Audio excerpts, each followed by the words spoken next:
Hello guys. हर रोज़ काम आने वाले सेंटेंसेस के साथ मैं फिर एक बार हाजिर हूँ। तो वीडियो को शुरू करते हैं आपके ही एक कहानी के साथ। आप कोमल से मिलने गए। आपने देखा उसके साथ उसकी एक खूबसूरत सी दोस्त खड़ी है। क्योंकि आप उसका नाम पूछना चाहते हैं तो आपने पूछा व्हाट्स योर नेम, यानी कि आपका नाम क्या है। ये तो हो गया एक तरीका, व्हाट्स योर नेम। इसके अलावा इंग्लिश में आपको नाम पूछना हो तो कई तरीके हो सकते हैं। आइए देखते हैं। किसी फॉर्मल मीटिंग में या किसी से तहज़ीब से बात करनी हो तो आप कह सकते हैं how may I address you. How may I address you, मैं आपको कैसे संबोधित करूं। आप ये भी कह सकते हैं मे आई नो योर नेम, क्या मैं आपका नाम जान सकता हूँ। मे आई नो योर नेम। कई बार ऐसा भी होता है कि हमें नाम याद नहीं आ रहा होता है, तो किसी का नाम दोबारा पूछने के लिए आप ऐसे भी पूछ सकते हैं व्हाट्स योर नेम अगेन। आपका नाम क्या है, दोबारा बताना। अगर शॉर्ट में निपटाना हो तो आप पूछ सकते हो योर नेम प्लीज़, कृपया अपना नाम बताइए। मैं आपको हर सिचुएशन का, हर मौके का फ्लैश कार्ड स्क्रीन पर दिखाता जाऊंगा। आप चाहे तो उसका स्क्रीनशॉट ले सकते हो या अपने मोबाइल में फ़ोटो खींच सकते हो। इससे क्या होगा, बाद में जब आपको प्रैक्टिस करनी है, रिवाइज करनी है या दोबारा इस सेंटेंसेस को रिविज़िट करना है तो आप इन फ्लैश कार्ड को देखोगे और आपको सारे सेंटेंसेस याद आ जाएंगे, आपके माइंड में बसते जाएंगे। किसी का नाम पूछने के लिए जो हम 5 सेंटेंसेस डिस्कस किए, अब हम उनका फ्लैश कार्ड देखेंगे। What's your name, how may I address you, may I know your name, what's your name again, your name please. अब जब आपने कोमल की दोस्त से उसका नाम पूछा तो उन्होंने बताया उनका नाम कविता है। अब आप कविता से और बातें करना चाहते हो तो आपने उससे पूछ ही लिया कि वो कहाँ से है। You belong to which place, आप किस जगह से ताल्लुक़ रखती हो। किसी से पूछना हो आप कहाँ से है, आप किस जगह से हो, क्या तरीके हैं पूछने के, आइए डिस्कस करते हैं। वेयर आर यू फ्रॉम, आप कहाँ से हैं। इसके अलावा आप ये भी कह सकते हैं where do you come from, आप कहाँ से आए हैं। एक सिंपल तरीका ये भी हो सकता है वेयर डू यू लिव, आप कहाँ रहते हैं। दूसरा और किसी शहर से है और आप पूछना चाहते हैं तो आप कह सकते हो विच इज़ योर नेटिव टाउन, आपकी पैदाइश किस शहर की है या आप किस शहर के मूल निवासी हो। आइए इस चीज़ की भी फ्लैश कार्ड डिस्कस कर लेते हैं कि किसी को पूछना हो कि वो कहाँ से है या कहाँ रहता है तो क्या बोलना है। You belong to which place, where are you from, where do you come from, where do you live, which is your native town. Kavita ने आपको बताया कि वह जमशेदपुर में रहती है। जब आप कविता में इतना इंटरेस्ट दिखा रहे हो तो कविता को भी आप इंटरेस्टिंग लगने लगे। वह भी आपसे पूछ बैठी कि आप क्या करते हो, आपने क्या पढ़ाई की है। तब आप बताते हो आप एक इंजीनियर हो। I M an engineer, I am an engineer. तो अपनी क्वालिफ़िकेशन को बताने के लिए इसके अलावा और क्या तरीके हैं इंग्लिश में, आइए देखते हैं। आई हैव डन इंजीनियरिंग, मैंने इंजीनियरिंग की है। I am a graduate in engineering, मैं इंजीनियरिंग में स्नातक हूँ। आप ये भी कह सकते हो आई हैव स्टडीड इंजीनियरिंग, मैंने इंजीनियरिंग की पढ़ाई की है। I have completed my engineering, मैंने इंजीनियरिंग पूरी की है, चाहे जैसे भी की है। अब बारी है फ्लैश कार्ड की कि अपनी क्वालिफ़िकेशन के बारे में दूसरों को कैसे बताना है। I am an engineer, I have done engineering, I am a graduate in engineering, I have studied engineering, I have completed my engineering. Obvious है कि अगर आप इंजीनियरिंग की जगह कुछ और पढ़ाई की है तो आप वो ही बोलेंगे या लिखेंगे। अब तो बस आपकी और कविता की बातों का सिलसिला शुरू हो गई। बातों बातों में कविता आपको बताती है कि इस सप्ताह वह और कोमल कहीं घूमने जाने वाले हैं। तब आपने सोचा आप एक सप्ताह की छुट्टी ले लेंगे ताकि आप भी उनके साथ घूमने जा सकें, और आप बोलते हो I will take a week's holiday, मैं एक सप्ताह की छुट्टी ले लूँगा। छुट्टी लेने के और क्या क्या तरीके हैं इंग्लिश में, आइए देखते हैं। I guess I can take a week off, मुझे लगता है मैं एक सप्ताह की छुट्टी ले सकता हूँ। कुछ दिनों की छुट्टियाँ लेने के लिए आप कह सकते हैं I can take a break for a couple of days. इसका मतलब मैं कुछ दिनों की छुट्टी ले सकता हूँ। आपको लग रहा है कि आपको छुट्टी की ज़रूरत है तो आप इस बात को जाहिर करना चाहते हैं तो आप कह सकते हैं I think I need a vacation, मुझे लग रहा है मुझे छुट्टी की ज़रूरत है।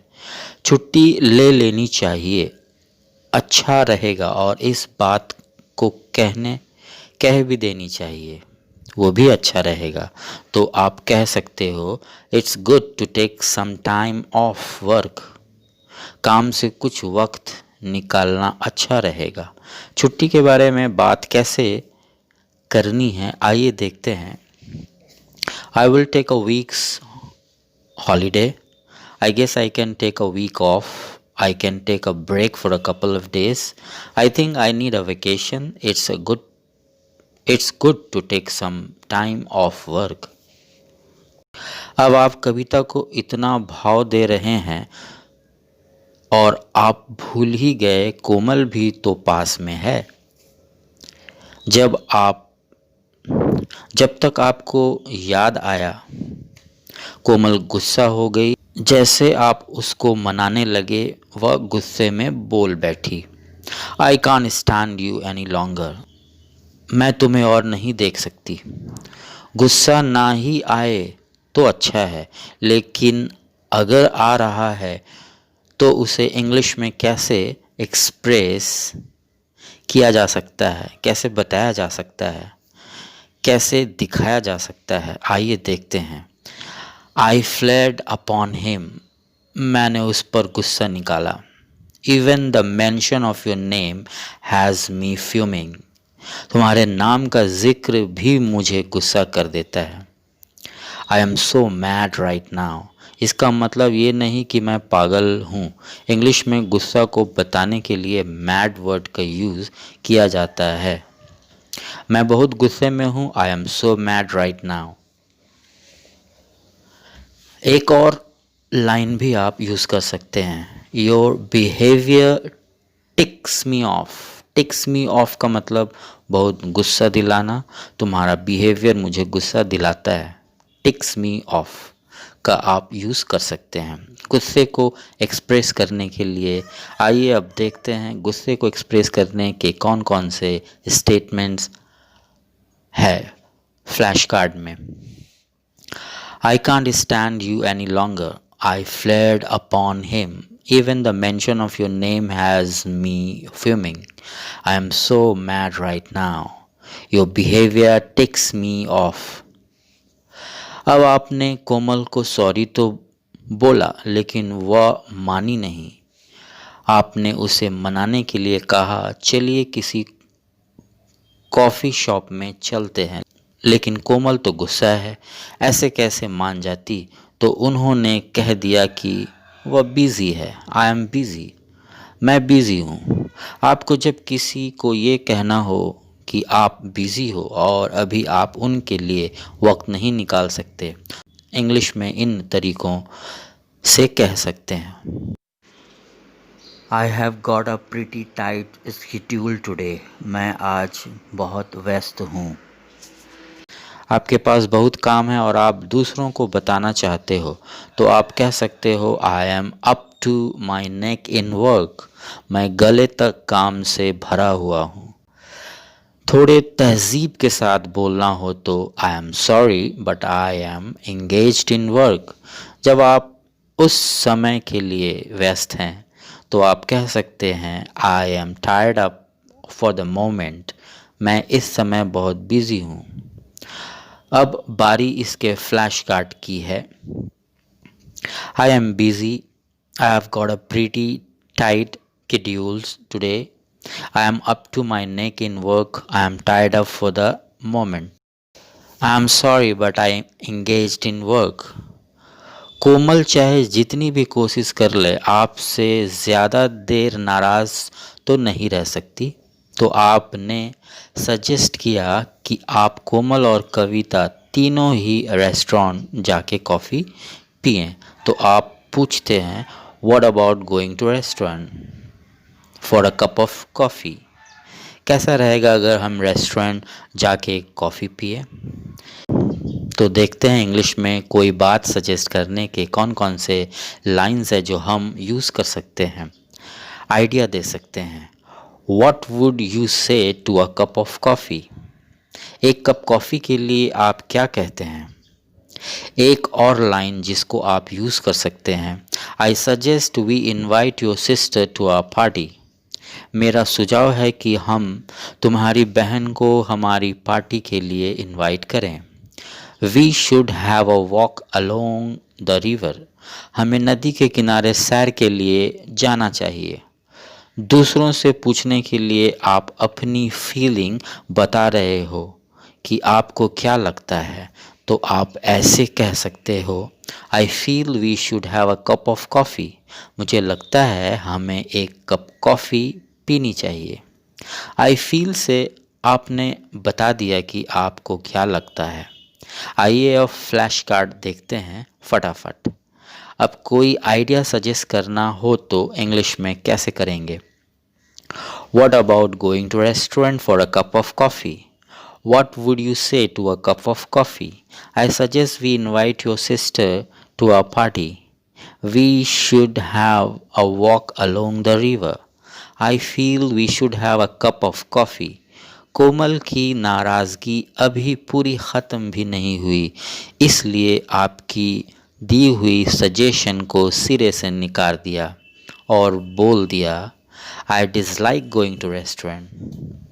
मुझे रेस्टोरेंट जाना बिल्कुल भी पसंद नहीं है। किसी के दिए हुए सजेशन को मना करने के लिए कुछ और सेंटेंस का भी यूज़ कर सकते हैं। आइए जानते हैं। Let's not drink coffee. नहीं, हम कॉफ़ी नहीं पिएंगे। नो, नो से आप शुरुआत कर सकते हो। अगर आप कुछ नहीं करना चाहते हो तो आप ये लाइन यूज़ कर सकते हैं। No I would rather not do it. नहीं, मैं ये करना पसंद नहीं करूँगा। और आपको किसी का आइडिया अच्छा नहीं लगा, अगर यारों दोस्तों के साथ बैठे हो, मजाक में कहना, अदरवाइज़ किसी का दिल टूट सकता है। What an awful idea. कितनी घटिया सुझाव था। तरीके से मना करना हो तो ये कह सकते हो आई डोंट फील लाइक इट। मुझे लगता है मेरा मन नहीं है, बट मेरा मन है। फ्लैश कार्ड डिस्कस कर लेते हैं। I dislike going to restaurant. No, let's not drink coffee. No, I would rather not do it. What an awful idea. I don't feel like it. आपकी सजेशन को तो कोमल ने रिजेक्ट कर दिया और ख़ुद ही बोली हम लोग हैंग आउट चलते हैं।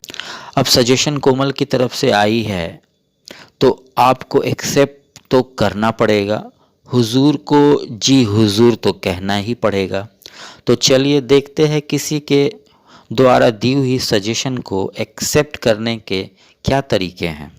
आप आइडिया को एक्सेप्ट करने के लिए आप कह सकते हो व्हाट अ गुड आइडिया।